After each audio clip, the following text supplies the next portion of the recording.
Need high-quality video to promote your event, business, or band?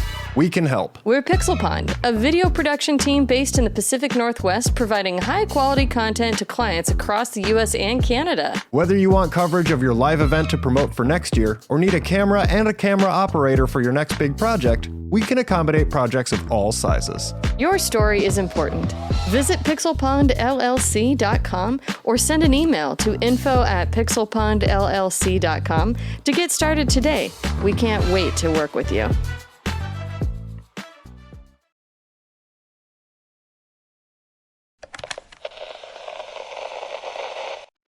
Parental warning. This podcast contains references to drug use, Viagra, binge drinking, and the horizontal mambo. Please podcast responsibly.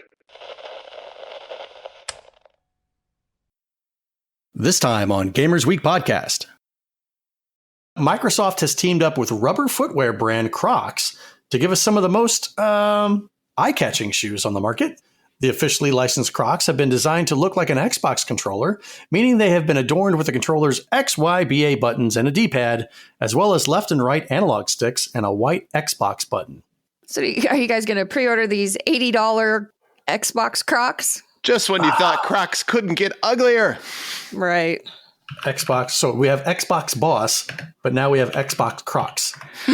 Xbox Boss should be wearing Xbox Crocs. Which one's more difficult to say? Xbox Boss Crocs. Xbox Boss Heart. Because he got his own special Xbox Boss Crocs. ones, I'm sure. Say that 5 times fast. I couldn't barely say it once. Nope. Xbox Boss Crocs. Xbox Boss Crocs.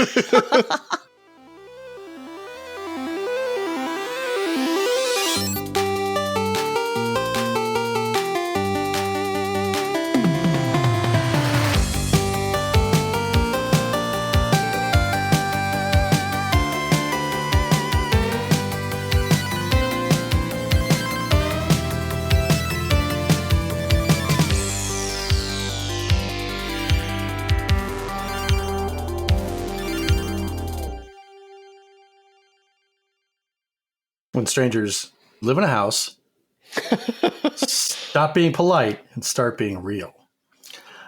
I stopped watching after like the third season.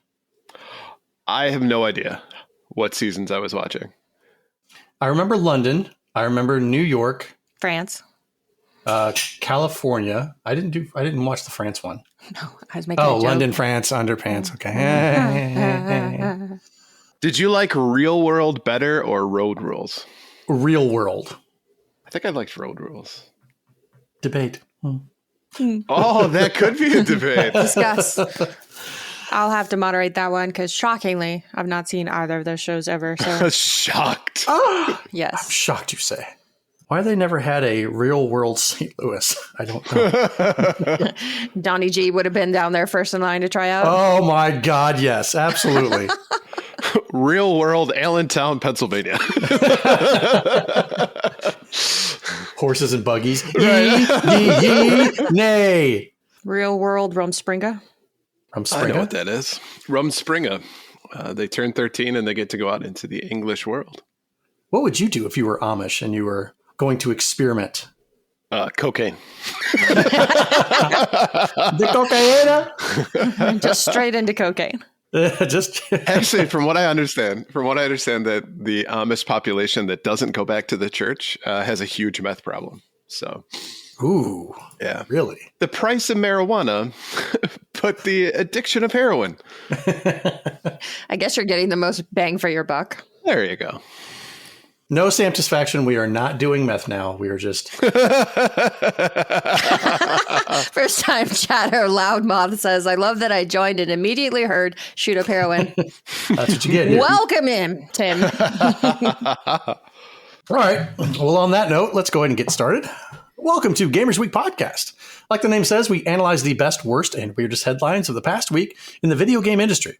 This is episode 191, and today is Wednesday, December 3rd, 2025. My name is Donnie G. Retro, and I will be your host this evening. But as you can see and hear, I'm not alone. My first co-host is starting his own line of self-help books titled You'd Be Surprised What You Can Do with a Little Axle Grease and a Tongue Depressor. A Guide to Climbing the Corporate Ladder. Ladies and gentlemen, welcome Ryan Payne, aka Retro Game Brews. Brian, Okay. how are we this evening? Good, but before Viagra existed, that was the solution, right? It was like a tongue depressor, a little axle grease. You're in that thing. It's going to have to be more than a little axle grease. The tongue depressors are rough. Okay, right. So you trial and error, you modify and you innovate. Improvise, adapt, overcome. Exactly. Now, my second co-host enjoys her spare time by visiting local dentists and making sure their water wands have the right amount of pressure. Ladies and gentlemen, we have Blue Williams, a.k.a. Writer's View. Blue, how are you doing this evening? I'm great. Thank you so much. I chipped a tooth pretty bad over Thanksgiving. And Really? so, that's the reason for my trip to the dentist and the adventures with the water wand. But yes, it's fixed now. Were you... Just go ahead. Just let it out. I know it's in there. No. No? Yeah. So are we talking like Jim Carrey chipped tooth? Like from No. Dumb and Dumber? No, not that drastic. It was just like the corner of it chipped off. Okay. So it was a little snaggly there. What were you doing? Sticking something in my mouth. It was a metal straw that I had in my iced coffee, and I went to take a drink and just went right on my teeth. Oh, ouch. So, yeah. Who knew iced coffee was such a hazard? Be careful out there, kids. Now, you're wondering where the joke was. Well, it wasn't on the Uncut. That's typically where we get a lot of our material for these things. No, this was on our GWP text chat thread. If you want to step up your patronage for only $69.69 per month, you'll get added to our text thread. You'll find out what hair color Blue is considering, or which new kid Ryan finds irresistible. Or you'll get to know if Donnie made it home without shitting himself after a night at the all-you-can-eat buffet. I can tell you it's not Donnie. Aw. And spoilers, no, he did not. I had to throw those away. You're a Jordan guy, aren't you? That's why you got the leather seats. They just slide right off of it. Easy cleaning.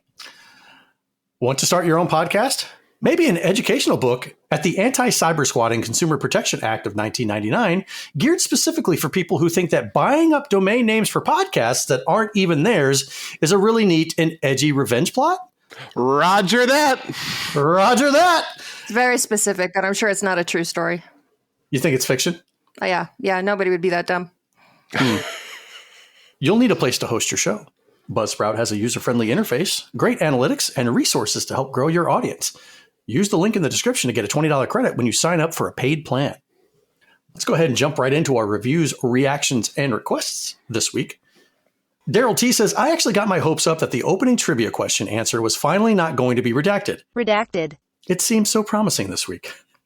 Well, Daryl, the origin story of the redacted is, of course, I don't know how long you've been listening, but back when we had a podcast called The Leadist was sponsoring us, what the deal was is they would give us a trivia question and we redacted the answer because they then asked the trivia question on their show. But I have consulted with absolutely the best podcast and confirmed that it's not feasible for them to ask the questions on their shows because they record a month ahead of where we are. And so it's just not going to work out. So that being the case, we have decided that we shall sunset the redacted once again.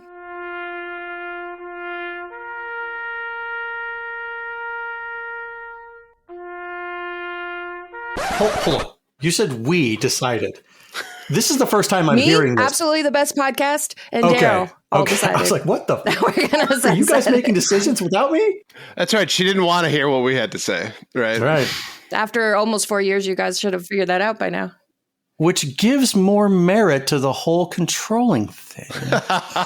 Huh. Interesting. Interesting. Zach says, stay out of it, Donnie. You're out of your league. Yep. Just let it go. Arcade Main says, drinking game. Every time you hear the warp pipe sound in episode 190, take a shot. Gamers Week podcast is not responsible for any consequences of said binge drinking you may or may not experience from playing the warp pipe drinking game. And we will not donate our liver to you. Mine's no good anyways. Exactly. And Sheriff Snack says, is Claire Obscura like the Facebook? I think so. Blue, you're going to have to explain this one. I don't. Because the game is not called Claire Obscura. it's called Claire Obscure.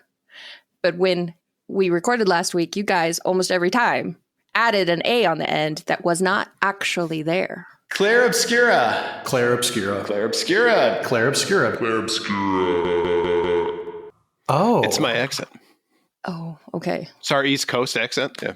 Oh, you're right. It's Claire Obscure. Okay. I don't know where I got.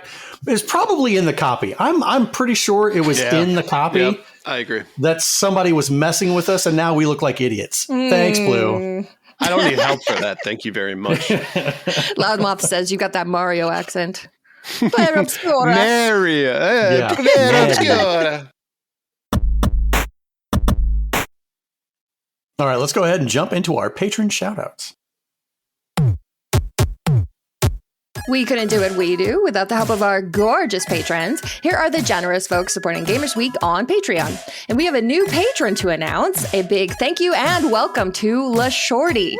They'll be joining the Pixel Pod family, including Shannon and Luke, and the Skee Ball Daddy, Zach, aka Old Cluster Nuts, Puzzle Butter, Number One Blue, Sick Voice Chan, John Barron, Sassy Sony, Evo Lust, Cyrum, Al Harrington's Wacky Wavy Inflatable Arm Flailing Tube Man, Emporium and Warehouse, Mega Retro Man, Gamatroid, Moradib, Michael. Last night, Darth Vader came down from planet Vulcan and told me that if I didn't take Lorraine out, that he'd melt my brain. Lookite. Emo-esque, Bill Tucker. You know, the bleeps, the sweeps, and the creeps. Fruitcakes, I hate it when my Schwartz gets twisted. Pickled pepper. Ducks with thick thighs. Absolutely the best podcast, a work in progress. Bobs and Dugnut, Blues Little Sis, Loud Moth, Retro Blast Pat, B&T Zilla Guy, The Mad Milkman, Seven Castle Forest, Crunchy Kong, Claw Machine Daddy, Frank Grande, Love Retro BTW, Steven Sand, Ramboski, Terry Kinnair. Don't make me pull this car over. I am the Download Daddy, Hybrid Divide, You Fall Before Me, and Davey PGH.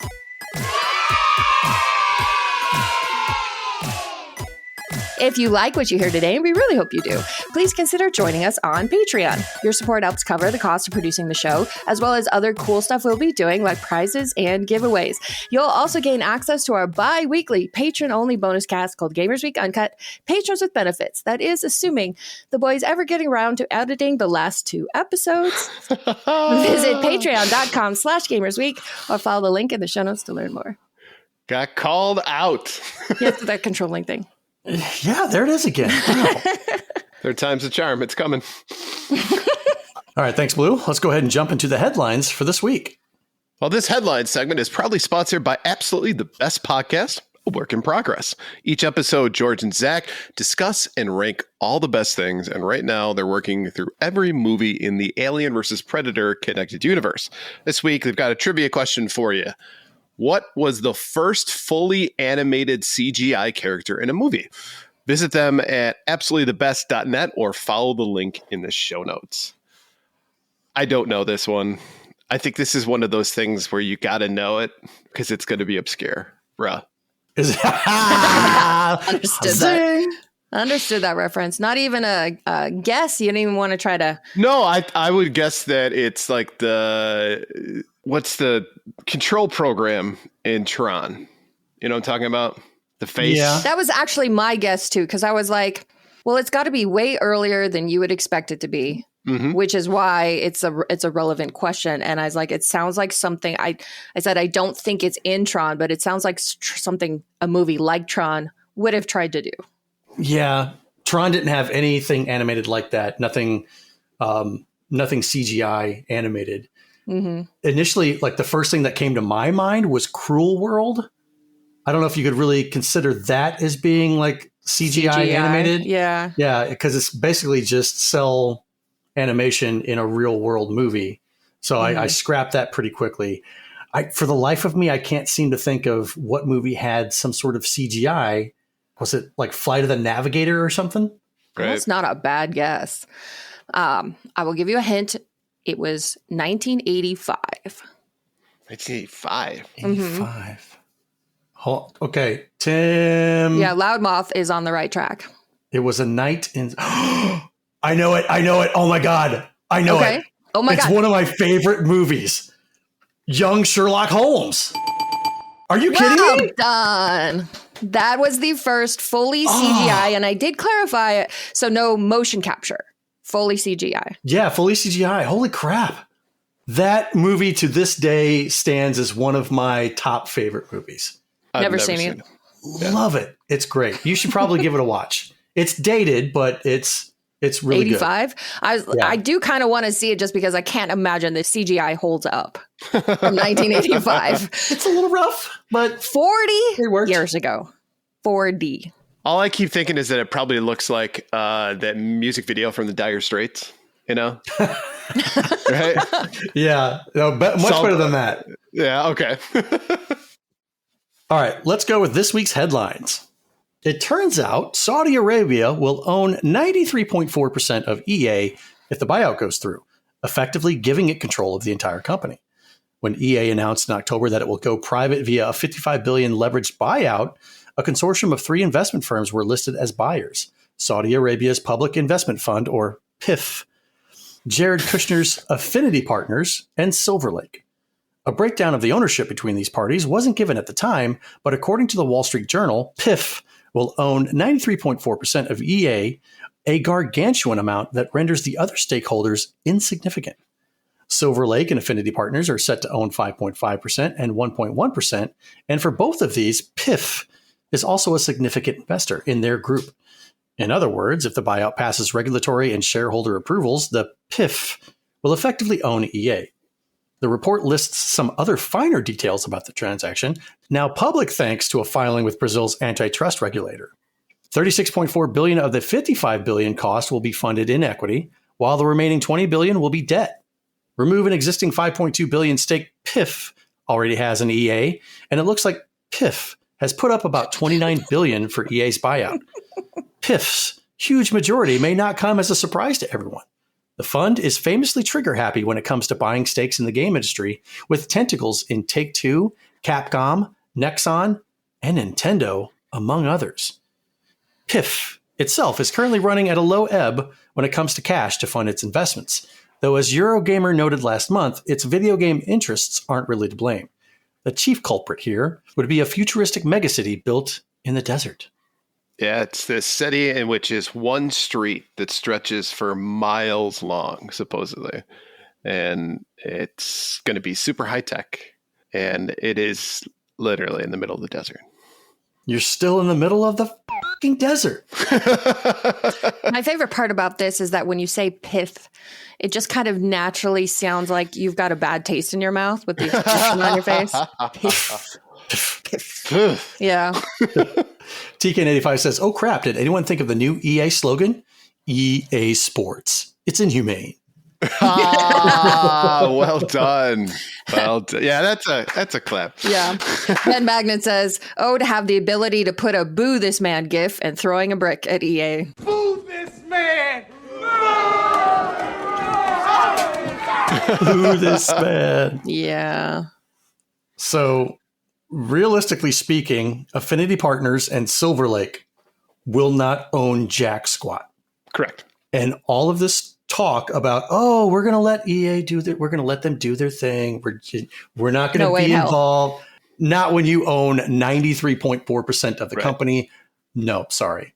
Yeah, there's no way in hell. And that's the conclusion that most everybody is coming to because, you know, like it says, when the buyout was first announced in October, nobody really knew the extent of the PIF involvement. We kind of still took into account all 3 groups, and we were leaning heavily on the sensibilities of the other 2 groups for whatever that's worth, Jared Kushner's Affinity Partners and their sensibilities, but kind of counting on them to keep things hopefully a little bit grounded, as in, no, like, we're businessmen first and we're, you know, going to try to recoup everything and still run this just like a business. But now that we know that it's going to essentially be Saudi Arabia's company with all the associated social implications that come along with that, it's a completely different story. And it will be really interesting to see if this buyout is allowed to go through. It's just odd to me that a public investment fund for a country is now going to own one of the largest video game companies ever. Mm-hmm. Doesn't that just seem strange? You know, like, hey, oh yeah, you know what? Sweden, they bought Activision Blizzard, right? That would be weird. Right? Now they're going to make you put everything together yourself with like really bad instructions, right? Just like an IKEA setup here. It's just strange to me that that's the world we live in nowadays, right? And we know why they're doing it. It's like we said before, it's like a PR thing, right? The other piece to it too is that I think Saudi Arabia has been trying to get into like being an entertainment hub. I mean, they have their own golf league right now. They just had this huge comedy tour. They've done wrestling events in Saudi Arabia as well. It's like they want to be the entertainment hub of the East, if you will. We're with it. We're hip. I mean, you can go visit their futuristic city. Can you imagine trying to get from one end to the other during rush hour or something?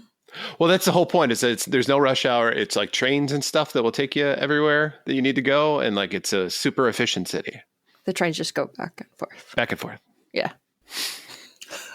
But that's where like I hope somebody steps in and says, "This is really fucking weird." Like, let's pause. Let's pump the brakes here a little bit. You know, when another company buys out another company, they don't have the ability to legislate or do something of that accord, like what a government can do. A government can arrest people, hold them, in jail, or even in Saudi Arabia, execute people, right? There's so many things that a government can do that a company can't, because they are beholden to the laws of the countries in which they live in, where a country like Saudi Arabia can do whatever the they want. So when it comes to their laws and what they want to do, it's literally no holds bar. They can do whatever they want. And I know that sounds like maybe it's doing the like slippery slope argument, but that also means if this goes through, what's preventing China and Russia and other countries from doing the same thing? If we think about why the Activision Blizzard deal almost didn't go through, it's because many of the governments of the world were worried that it would give Microsoft a monopoly, too big of a monopoly on gaming. This may be allowed to go through because it just gives Saudi Arabia EA. They don't own anywhere close to a monopoly. They have a handful of really beloved IPs that, like Simon Astor is saying, well, why not make your own IP, but 25% distinctly different? Make their own Mass Effect and Dragon Age, LGBTQIA free, promoting Saudi values. Sometimes it's just easier to copy off someone else's homework, right? Yeah. Well, and effectively, so he's saying Microsoft essentially bought their way into the console space because they had enough money. Why couldn't Saudi Arabia do the same? Well, they are doing the same. They're buying EA. You're buying an already established IP that you don't have to build from the ground up. Where if you try to do it your own way, and like you said, without all of the bits and pieces you just mentioned, then you're only, I think you might be restrictive to just people within that same geographical area. When you make video games, you have to figure out what kind of game it's going to be, who's your target market for this, and if you all of a sudden start stripping down all of these things and say, well, this used to have it, but now it's not because we don't think that way, you're going to isolate yourself. And that's the biggest thing, is like, what is going to be the balance between the Saudi Arabia laws and values versus what's going to make you money on a worldwide market? Restricting, like you're saying, restricting these things is going to isolate you from the rest of the world wanting to participate with your stuff. It's like someone else mentioned in the chat earlier. Simon says it's a PR thing. Has any of this actually generated good PR, though? Don't people hate the comedy tour participants and the wrestlers for doing this? So for selling out, for going to a company that's, or not a company, but a country that's still participating in inhumane treatment. If they don't find a way to make this work from both sides, I do not see this investment paying off for them. It's different when, like it says, they have their stakes in Take-Two, Capcom, Nexon, and Nintendo, because they're behind the scenes, not dictating what happens. So the average person doesn't notice the difference. But if EA becomes too Saudi Arabia, it's not going to work on the worldwide market. I would agree. And I don't think that would be a good business move on their point. So I don't know if there's going to be a lot of focus. So that's the other like alarmist thing that we're saying. Well, it's going to be, we know that it's going to shift to, we'll call it Saudi values, if you will, which to your point, probably not the best move for them, but still just, to me, it's just odd. It's just It's odd. super odd. Right. It's super odd. They're not. Well, the thing is too, like EA doesn't have the greatest reputation anyway, though, when it comes to the gaming space. This right? is one of the only ways it could have been worse. Yeah. And not to mention the fact that the current administration seems to be deeply in bed with the Saudis. So, yeah, they're like, it's no problem. We'll go ahead and let it go through. Yeah. To your point, they have no reason to block it, right? Of course. Because, yeah. It's not really a monopoly. It's weird, but it's not a monopoly. Right. It's just weird. Right. And this is going to be, and I think we said this last time, this is going to be a wait and see. Well, we said that last time, and at that time, I think we were talking about 50% ownership. Well, now it's 93. So Yeah. it's still wait and see. It's just, what are the outcomes going to be? But it's still, there hasn't been any encouraging news moving forward with this. Right. EA Sports. It's fucking weird. Oh, giving you gold, Jerry. Gold. Next up, GameStop has highlighted its recent payout of more than $30,000 for a rare Pokemon card as evidence that the company's trade-in program offers fair value, while simultaneously admitting the card had actually been worth at least $3,000 more. In its latest publicity stunt aimed at getting gamers' attention, GameStop issued a typically jocular statement on social media declaring its record $30,494.70 payout for a PSA 10 Holo Gengar was a historic moment for the company. And if I mispronounce it, if it's Gengar, bite me. No, it's Gengar, but it's not hollow. It's holo. Holo. Bite me. Puzzle says, "Oh, really? What card? I'm not a nerd. You are." There you go. Holo Gengar. Any trolls who publicly claim that GameStop trade-in values are bad are hereby factually and demonstrably incorrect, the chain wrote. Any prior and ongoing objections to our trade values are now deemed without merit and factually invalid, it continued, while then going on to admit that the card had actually been worth $33,883. To be fair, to GameStop, the chain does not hide the fact it paid $3,388 less than what it describes as the fair market valuation for the card. Indeed, the company simply states it handed over its payout upon completion of all required inspection, verification, and compliance procedures, processes which come at some cost. But many responses to GameStop's social media posts have pointed to the chain still having shorted the card's owner and suggesting the card would have reached a higher value at auction. Others have noted GameStop's own trade-in FAQ page states that the chain has a $1,500 upper limit for trade-in value, something that suggests this particular sale is something of an anomaly. If you didn't know why they were doing this and then read the social media post, you now have no second guesses or doubts what this is about. Hey, look, we actually paid somebody some money here. So stop saying everything is, $8, right? Because that's a meme when it comes to GameStop. But they just paid a guy a lot of money, $30,000 for free PR, not free, but PR to say, hey, we pay fair market value for your games. Bullshit. Anybody who's been in a GameStop before knows what that is. Just the fact that they felt they needed to put this out publicly just goes to show how bad their reputation is with decades of proof. I mean, every single person here and listening and in the chat today, I am going to go out on a limb and guess that you've at some point in your life tried to trade something in a GameStop and walked out with pennies from it. Decades of evidence that they expect is going to pale because they paid for most of what a Pokemon card was worth. And I mean, yes, this was an expensive card. And I'm surprised somebody came to a GameStop. That's the next thing is if you had this card, what on earth would possess you to go trade it in at GameStop? It's easy cash.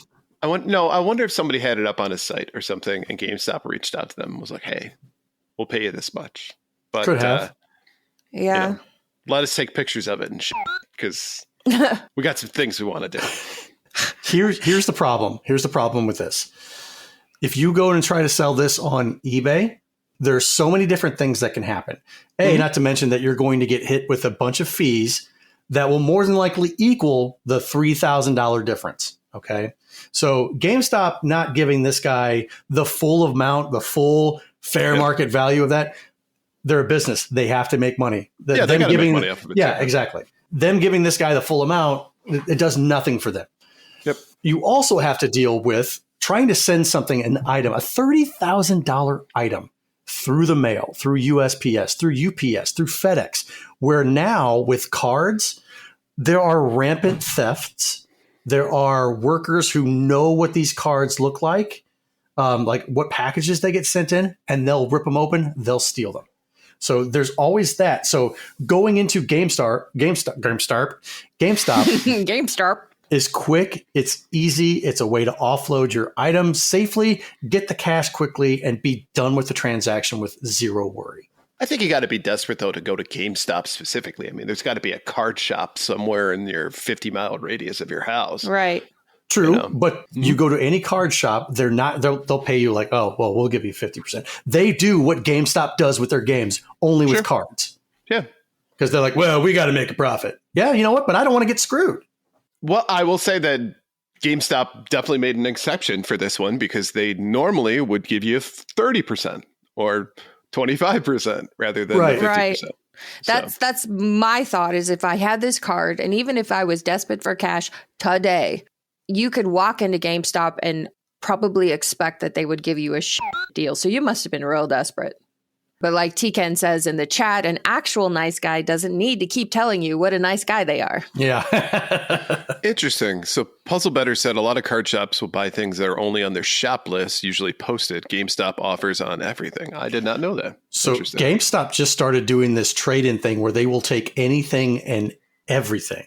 Anything. And earn with your grandma's ashes. Yeah, we'll give you $10 for it. Give me money. Yeah, 5 cents. We'll give you a 5-cent trade-in value. Only if they're in New York, Massachusetts, Hawaii, and California. Yeah, so instead of carting that load of stuff you're looking to get rid of to Goodwill, now you just cart it to GameStop.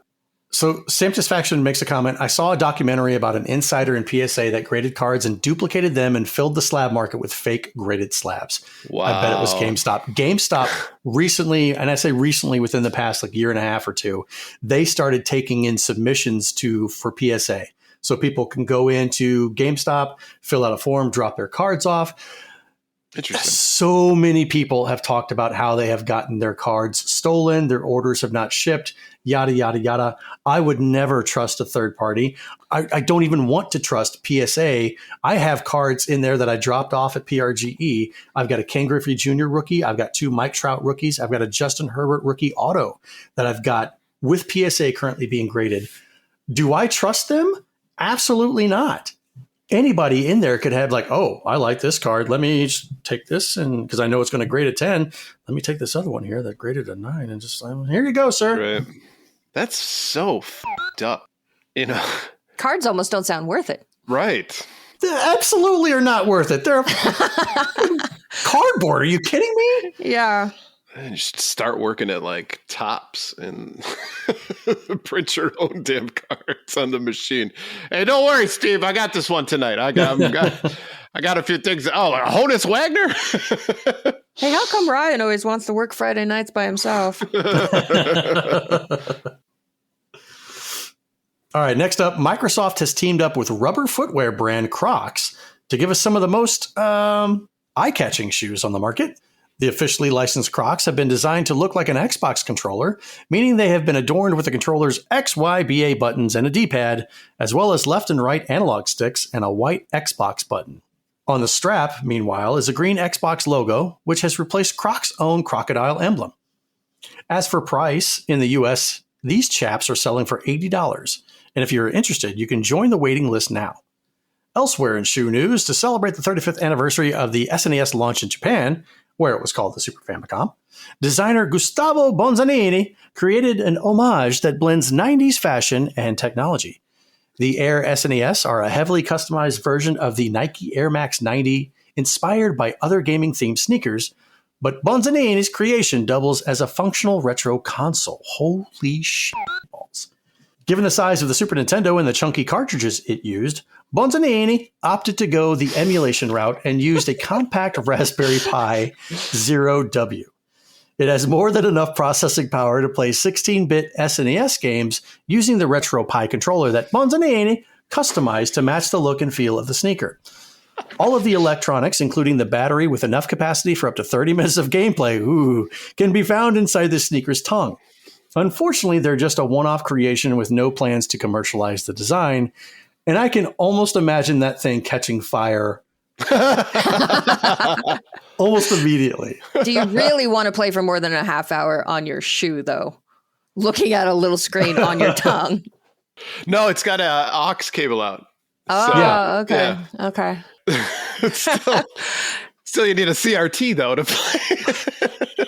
You walk in and you take off your shoes and they just smell horrifically. But that's the only way that you and your other friends sitting around the campfire are going to play your Super Nintendo game. I'm going to opt out. No, thank you. But in the event of a zombie apocalypse, then you can just wear your games with you wherever you go. You'll never be bored. Yeah. Except when you want to play Final Fantasy on the thing and you have to keep going every 30 minutes. Got to pause. Oh, okay. Got to recharge, pause, save. You fall before me, say it says Bonzanini one more time, please. Bonzanini. You like? So are you guys going to pre-order these $80 Xbox Crocs? Just when you thought Crocs couldn't get uglier. Right. Xbox. So we have Xbox Boss, but now we have Xbox Crocs. Xbox Boss should be wearing Xbox Crocs. Which one's more difficult to say? Xbox Boss Crocs. Xbox Boss Heart. Because he got his own special Xbox Boss Crocs. ones, I'm sure. Say that 5 times fast. I could barely say it once. Nope. Xbox Boss Crocs. Xbox Boss Heart. So I'm going to say that the Crocs don't look terrible. Yes, they do. They're Crocs. Right. The palette is Crocs. I've owned a pair of Crocs before. They're comfortable. I think with something with a design like this, I'd wear more if it was done with like Super NES, Sega Genesis, other retro consoles like this, but done better than this.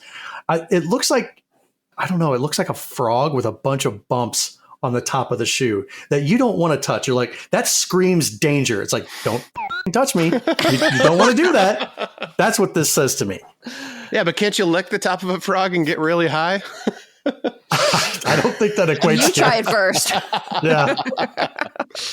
You let me know how it goes. Okay, look at Air SNES. Now they do look good. The shoes, the Air NES. Yeah, those ones look cool. I would wear those.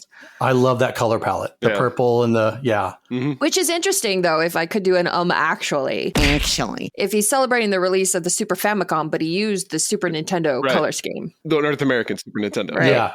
Yep. Yeah. I mean, I'm not complaining. No, I mean, they look super cool. I'm just like, but why? There was a pair of shoes that came out 2 years ago, I think, that were PlayStation themed. Really? I believe they were like a pair of Paul George PlayStation shoes that looked pretty damn cool, and I would have loved to have had them. Satisfaction says, I need the Xbox Crocs with my TMNT pizza-scented controller, and I will be fully fledged Xbox player. Can we get the pizza-scented controller inside the shoes? Right? We're talking like, Dr. Scholl's or Odor Eaters, but it's pizza-scented? Odor Eaters, nice. Oh, no, those are kind of ugly. All right, the PlayStation shoes. I liked them. I am not going to pre-order the $80 Crocs because I think I'd rather have a full-price AAA game. Yeah, no shit. Webhead says PlayStation shoes had stick drift and people kept tripping. Zing. That's probably why Nintendo doesn't make shoes. Nice. Yeah. All right, last but not least, Tommy Tallarico got bodied so badly he's now using a fake name. Oof. It's when you read the fake name, it's like, who would choose this as a name? Tommy would choose it. Keep going. I'm sorry. Okay. Tommy Tallarico was once famous for his long-running series of video game music concerts and impressive list of composing credits. But in more recent times, his name has become associated with fraudulent claims and the ill-fated Intellivision Amico. The full scale of Tallarico's career of deception was exposed by the YouTuber HM Bomber Guy 3 years ago, and since then, he has stepped away from the world of video games to reposition himself as a backgammon champion. He's versatile. I like that. It appears that the expose has hit Tallarico so hard that he's now participating in backgammon events under the name Sammy Salazar. During a match at the 2025 Players' Cup Miami between Sammy Salazar versus Jay Levy, Reddit users were quick to point out that Tallarico's voice is clearly heard at several points, making it pretty obvious that he's one of the players taking part. Another video from the same event, which was uploaded later, lists the participants as Tommy Tallarico versus Kit Woolsey. This further seals the deal as the name card shown in the footage says Sammy Salazar and not Tommy Tallarico. Additional videos, one of which goes as far back as 2023, provide more of the same evidence. Perhaps Tallarico is spicing things up a little on the backgammon circuit by adopting a stage name, but a more likely explanation is that he's realized his real moniker carries too much stigma, even away from the world of video gaming. Sammy Salazar. It sounds like a shitty lounge singer's name. And next up on the stage is Sammy Salazar. Hello, guys. Tip your waitress. You know, the spicy rock and roll world of backgammon championships was not a world I ever thought about, but I'm curious why someone would choose to make that their thing. Back alley deals. Fixed matches. And, right. You know. Sammy Salazar. Dark and seedy backgammon. You ever played street backgammon? He's got a scar across his eye. Right. Yeah. I will say, at least to give Tommy some credit, the line at the end of this article says a more likely explanation is that he's realized his real moniker carries too much stigma. That's completely speculation. We have no idea why he's doing this. It could be likely because he really effed up his reputation the last several years, like real bad. But he might just want to try out a backgammon name. We don't know that he's embarrassed to be Tommy Tallarico. Personally, I would be more embarrassed to be Sammy Salazar, but you know, whatever floats your boat. Simon Ashtier said, I won't begrudge anyone a stage name. No. Right. But it seems like very cliche, right? He's Tommy Tallarico, but now he's going with Sammy Salazar. TTSS? Yeah. What, couldn't you have done something else? Now you're Quentin Quebec. You know, please have Tommy do that accent. Always playing back.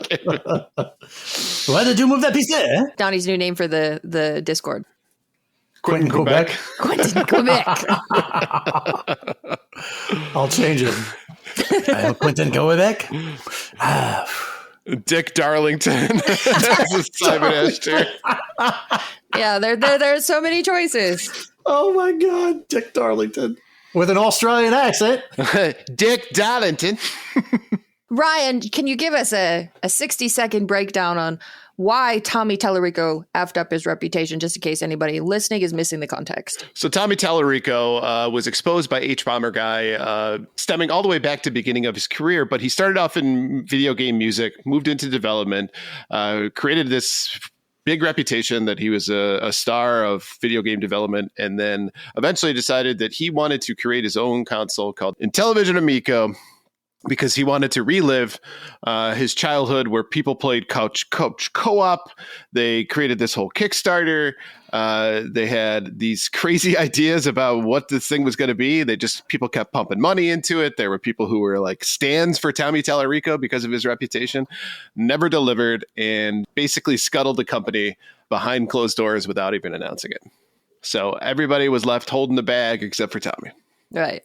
Not to mention the discord he sowed amongst fans, encouraging infighting and pledges of loyalty. And you're either with us or you're against us. Don't ask questions. We'll provide the console. Don't ask questions in the meantime. And H-Bomber Guy's expose went as far back as to the beginning when he was stealing video game sounds and music from other producers and calling it his own. It was sampling. Yeah. Sampling, right? Not stealing, you're sampling. Right. Right. And then exposed the fact that he has all of these Guinness World Records that sit in his house for like the most audience members for a video game concert and all these kinds of things that are categorically false, but he paid Guinness to get them on a plaque. So good for him. Great job, Guinness. Guess you got to make the ends meet. So Rowdy Ryan, that's Ryan's. I'm Quentin Quebec. What's blues? So many First thing that comes to mind. I'm listening. You can tell me later. Yep. Thank you, Puzzle. Oh, Beautiful blues. stop sucking up. But I tell you what, I might check out one of these videos of the World Backgammon Championships just to see. I bet it's a hoot. Do they have the timers like they do in chess where like he moves like speed backgammon? Slide him up there, roll the dice. I don't even know how to play backgammon. I learned once and I've since forgotten. I'd have to relearn again. I just kind of always thought of it as like a game you play when you're retired, but I guess I don't really know. Because it's like low effort. Because it's an old person game. Well, so will Super Mario Brothers. That'll be an old Right. person game. There you go. One day, People yeah. are like, what's this Super Mario? Yeah, I've heard about it, but Like grandpas play it. It's really old. Whatever. Shut up and get here. I'm gonna do the warp pipe. The warp pipe. Everybody take a shot.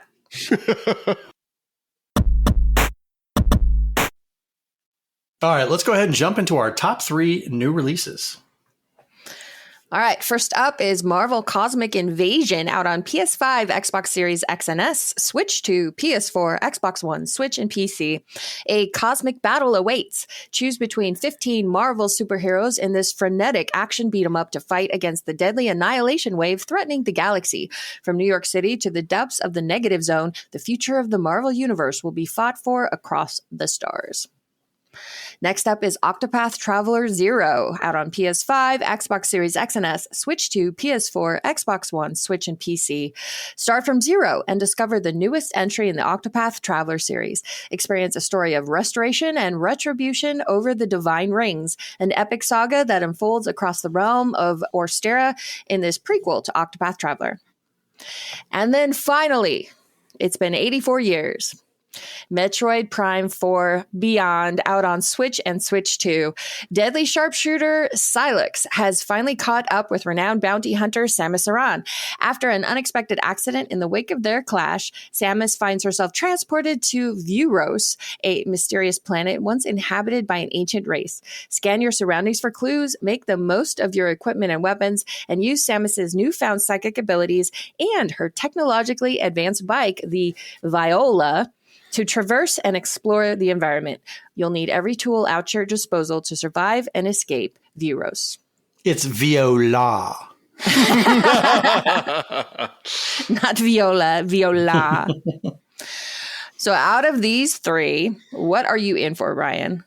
So I'm going to rip the Band-Aid on this one and say Metroid Prime. Never played a Metroid Prime game before, so I find it a bit intimidating. I'm not going to lie.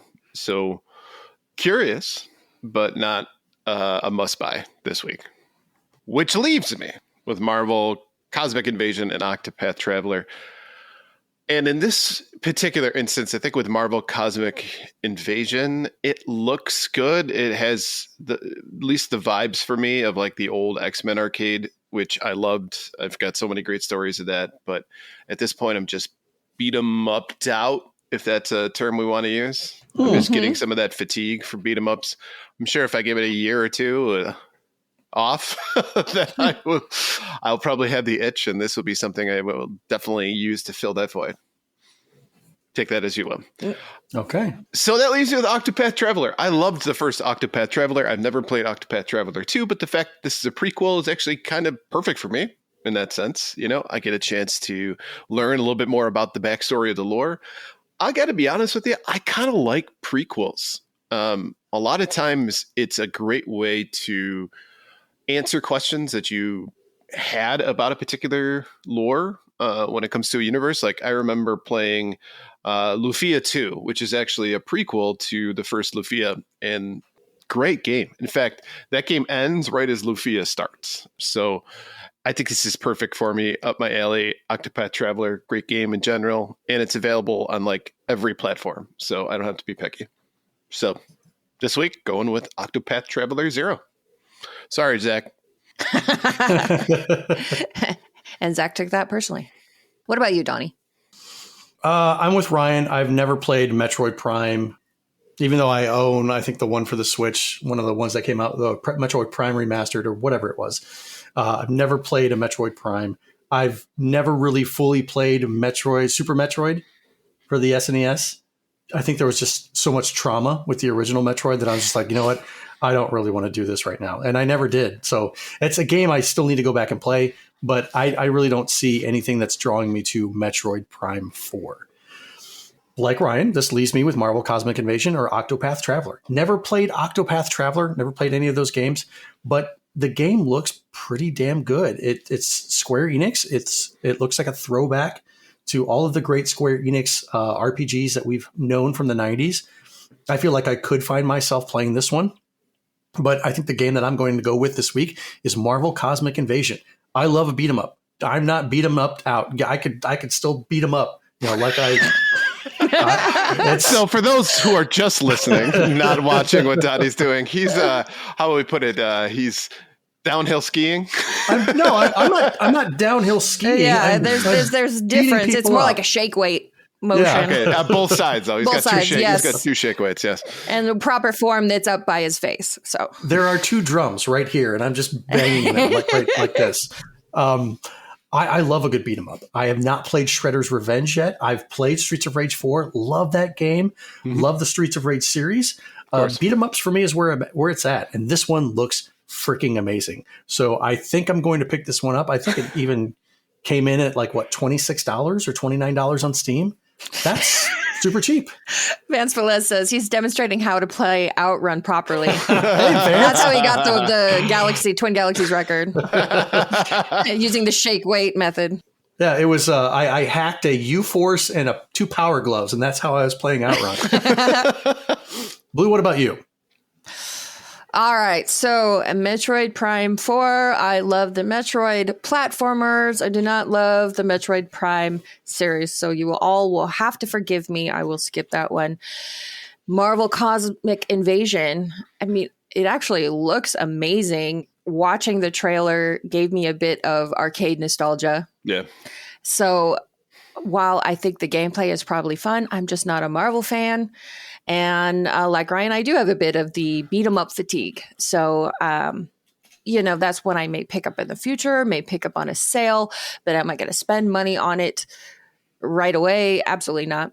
And that brings us to Octopath Traveler, which I will agree with you guys. Most of what you said looks great. Octopath Traveler 1 and 2 are great games. However, what the description of the game does not say is that this is a console port of a mobile game that is full of mobile gacha mechanics. Yeah.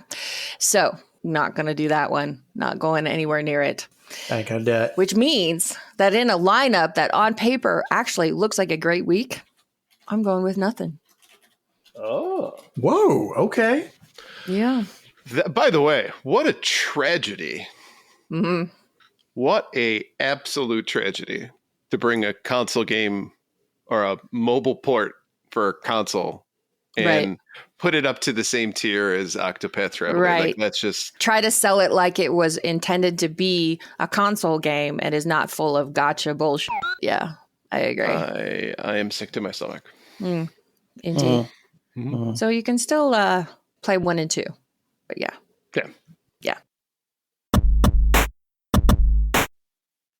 All right, so before we move on, let's take a quick break to talk about our sponsor. This segment is proudly sponsored by the Retro Game Club podcast. It's a fantastic, family-friendly retro gaming podcast. And each episode, Rob and Hugh... It's been so long, too. Caught myself. Sorry. Old habits die hard. In each episode, Rob and a guest pick 2 games to play and discuss, as well as news, interviews, and other topics. This week's special episode, Rob is joined by Bovine Divine of the retro gaming community to discuss FM Town's Marty, a Japanese-exclusive home gaming console released in 1993 by Fujitsu. Visit them at retrogameclub.net or follow the link in the show notes. This sounds like something that would be awesome for a Gaming History 101. Because I am completely unaware of this thing. Are you going to sample their idea? Oh, zing! I figure I'd go into the development history of it and, go a little bit further. But yeah, thank you. You're welcome. Yeah. Yeah, I'm curious. I've never heard of this thing. And the crowd that we run in, like retro games are a thing, and knowing the obscure consoles and the obscure titles is a thing. And I have never heard of this. So I'm looking forward to this episode. I want to hear like what games are for it, what happened, all that kind of stuff. Yeah, it's 32-bit as well. So Sega Saturn. Sega Saturn. Sega Saturn. Saturn. Shat. Who CD-ROM shat on the Sega Saturn? Units sold, a whopping 45,000. So yeah, I'm going to guess it's a collector's item and really fucking hard to find.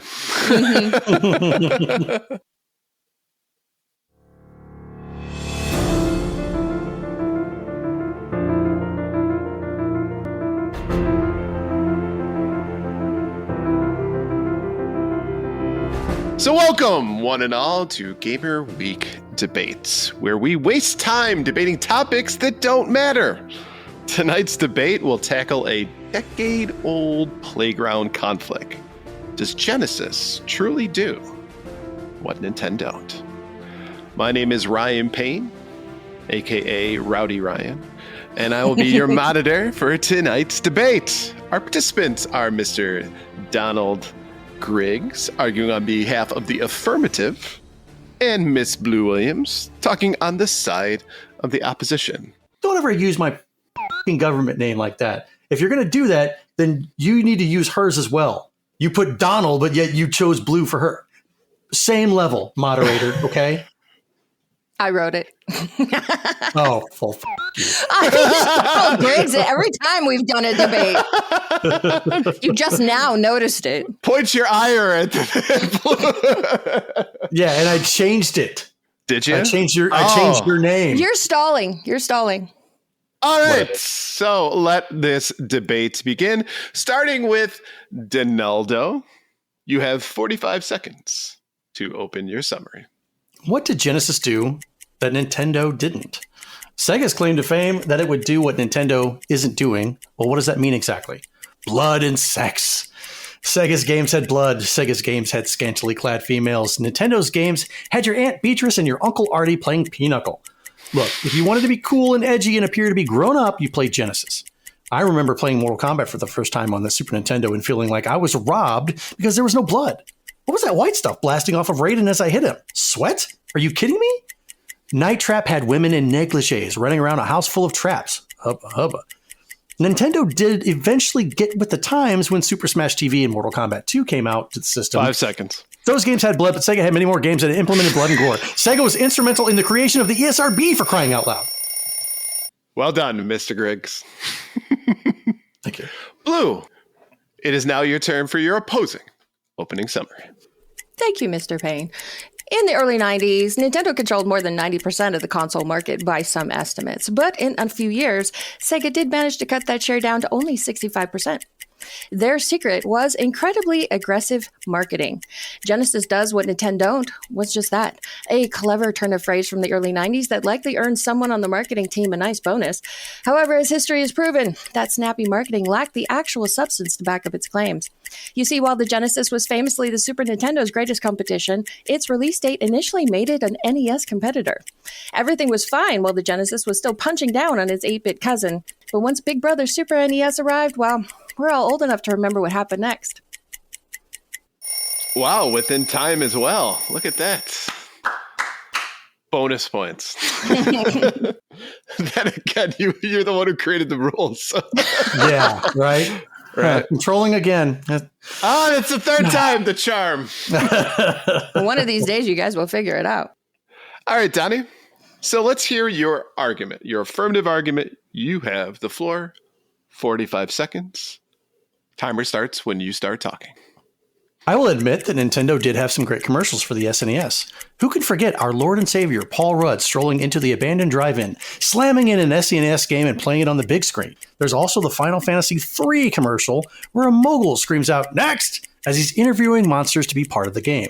And what about Super Mario World 2, where the guy explodes in the diner after eating too much and getting everyone covered in his internal liquid? Now, Nintendo did have some edgy TV commercials that tried to put it up there with Sega. Essentially, what they were trying to do was show you that, hey, the youth are cool and down with our system, and it's not just kid games that we have.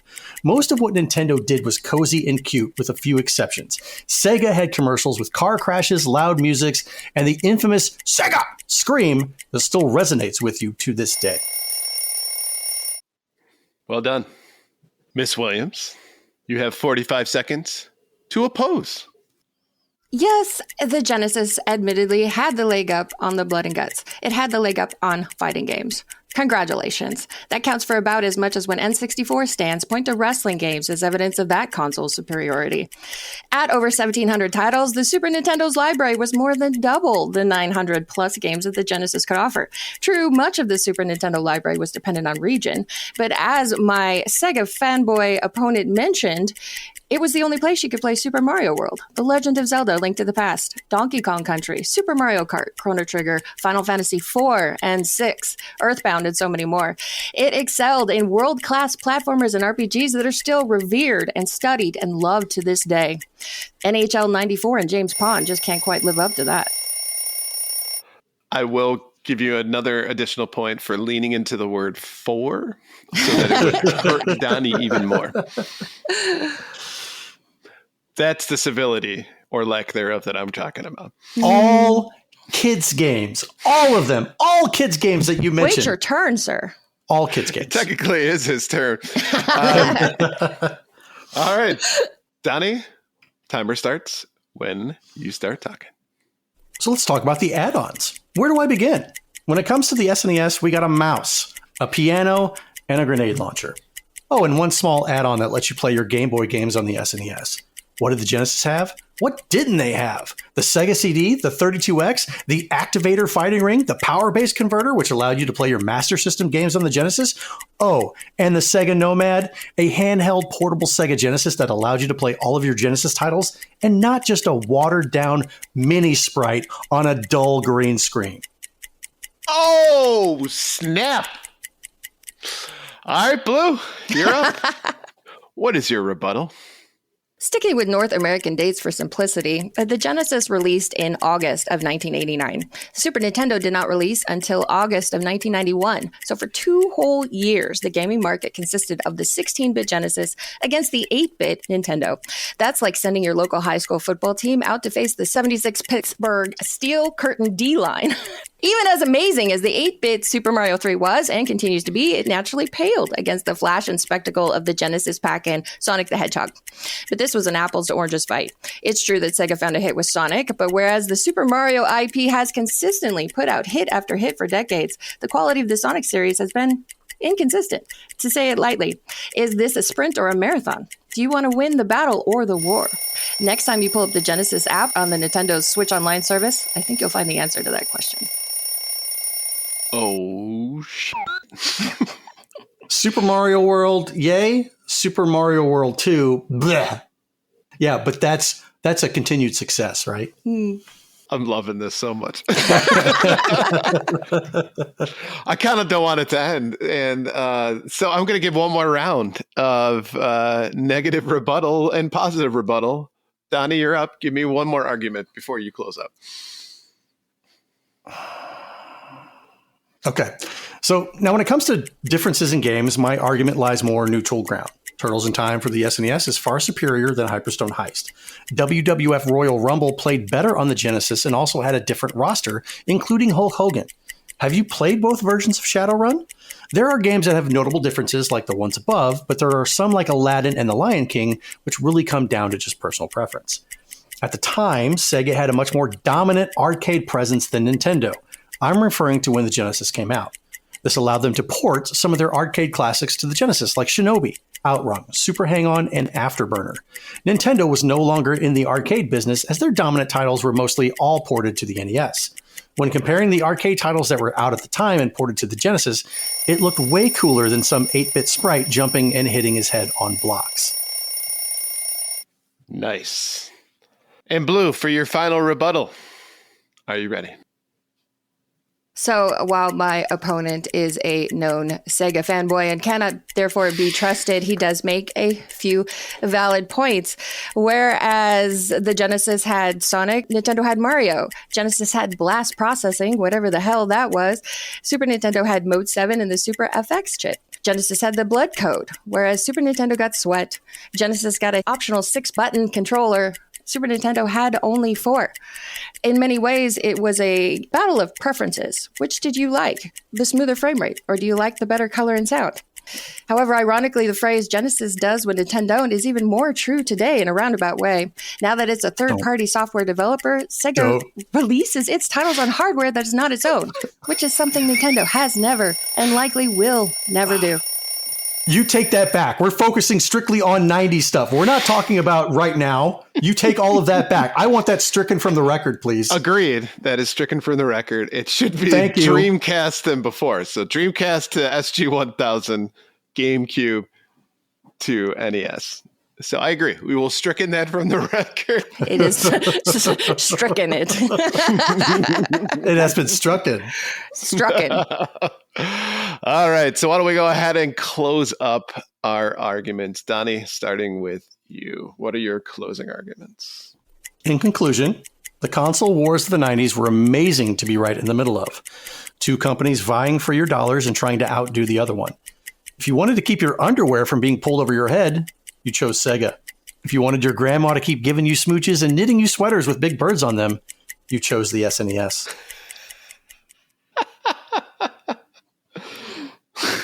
Kind of thing of get your feet up. Exactly. You got that reference. I did. Well done. Hey, Blue, your closing argument? You may start when ready. Sega ceased production of the Genesis in 1997. Yes, it still technically lives on today via Tectoy in Brazil, but Sega's once prized innovation is now a long-forgotten memory by the company. Even Sega president Shuji Utsumi insisted just last month that Sega is not a retro company. Nintendo, on the other hand, did not cease production of the Super Famicom in Japan until 2003.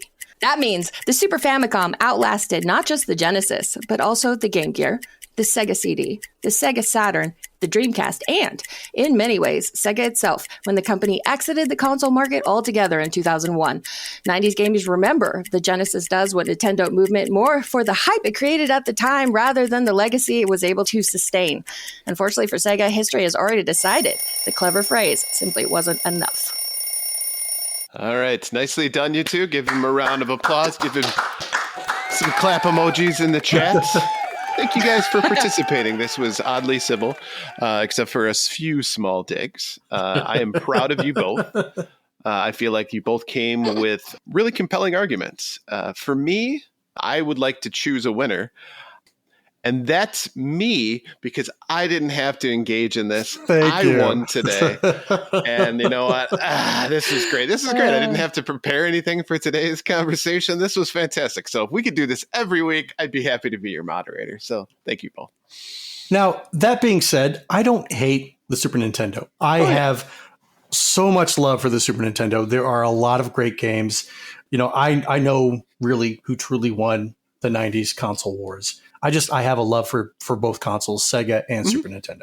I'd like to deduct a point because nobody mentioned the fart music for Sega. I feel like we didn't have enough time, but then again, that is personal preference. There are some games that made great use of Sega's audio. There are tons of games on the Super Nintendo that have like just amazing scores. So that one I think comes down to personal preference. And honestly, I think when we look back at it, right? Because I was a Nintendo kid growing up, going back and playing Sega stuff. It's like we were spoiled. There were so many great games on both consoles that, I mean, it would be easy to choose a side. I mean, I know, Donnie, you like Sega, but you have world records on Super Nintendo games. So, for our entertainment, of course, you pick Sega, but I don't think you would say... The Outrun kart was Sega. Yeah, a Sega. It's a Genesis world record. Yeah, I've got a world record on that one too. So I've got world records on both consoles. Now you're just flexing. Point being is this was one of those generations where I feel like it would either option. You probably had a really great childhood. Absolutely. So. And more so if you're one of those rich kids who got both. Finally, not me. Look at that. All right, let's go ahead and wrap up this episode. Thank you for listening to episode 191 of Gamers Week Podcast, and a big thank you to the Retro Game Club Podcast, Love Retro BTW, Pixel Pond Production Company, and absolutely the best podcast, A Work in Progress, for sponsoring this episode. Don't forget to check out their links in the show notes. If you want to connect with Gamers Week, follow us on Twitter and Blue Sky at Gamers Week PC. Watch us right here on Twitch at twitch.tv/Gamers Week Podcast, where we will record live every Wednesday at 8:30 p.m. Central Time. Visit our merch store at gamers-week-podcast.creator-spring.com, or if you want to do it the easy way, follow the link in the show notes. And last but not least, join us on Patreon at patreon.com/gamersweek. And stay tuned, we might even have a website up and running soon. Finally, since you made it all the way to the end of this episode, please leave us a rating and a review to let us know how we did. We really do value your feedback. While you're there, consider subscribing on iTunes, Spotify, and your podcast platform of choice. Thank you all for stopping by. This was fantastic. We love doing this stuff, and appreciate you guys sticking with us, even though we took a week hiatus. So. Absolutely. But you know what? Thanksgiving was good. Absolutely. I had fun. At Thanksgiving, not tonight. Not tonight. Because everyone. All right, guys. Thank you very much for hanging with us this evening. We greatly appreciate that. We will be back next week. Take care. Talk to you soon. Have a good night. Good night, everyone. Good night.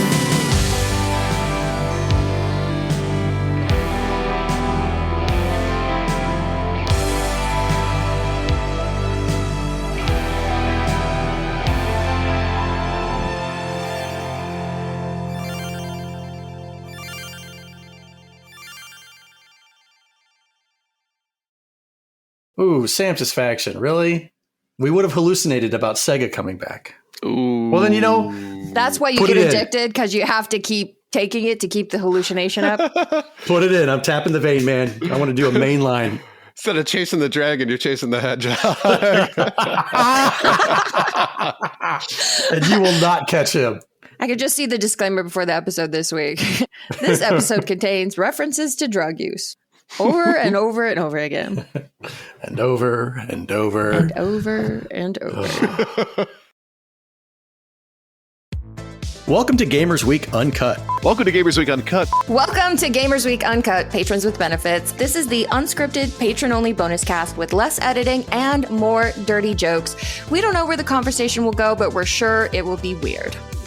This fish just went right on my nipple, and I'm just like,